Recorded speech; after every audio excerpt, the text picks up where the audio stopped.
এক রাজার মনে কোনো সুখ ছিল না।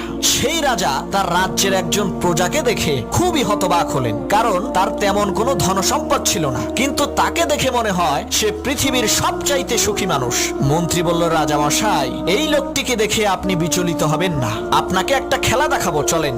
মন্ত্রী কি করলো, একটা ব্যাগ সেই লোকটির ঘরের দরজার সামনে রেখে আসলো। অবাক করা বিষয় হলো, তার পরের দিন থেকে সেই লোকটির মনে কোনো সুখ নেই। রাজা বলল, মন্ত্রী, তুমি সেই ব্যাগের মধ্যে কি দিয়েছিলে যার কারণে সেই লোকটির মনের সুখ শেষ হয়ে গেল? তখন মন্ত্রী বলল, রাজা মশাই, আমি সেই ব্যাগের মধ্যে 99টা স্বর্ণ মুদ্রা দিয়ে ব্যাগের উপরে লিখে দিয়েছি এই ব্যাগে 100টি স্বর্ণ মুদ্রা আছে। লোকটি ওই 99টি স্বর্ণ মুদ্রা পেয়ে খুশি না হয়ে সেই মিথ্যা একটা স্বর্ণ মুদ্রা খুঁজতে খুঁজতে তার খুশিকে শেষ করে ফেলেছে। শোনো মুসলমান, আমরা ওই লোকটির মতোই আল্লাহ তাআলা যে 99টি নিয়ামত আমাদেরকে দিয়েছেন তার শুকরিয়া আদায় না করে মিথ্যা একটা স্বপ্নের পিছনে ছুটে বেড়াই।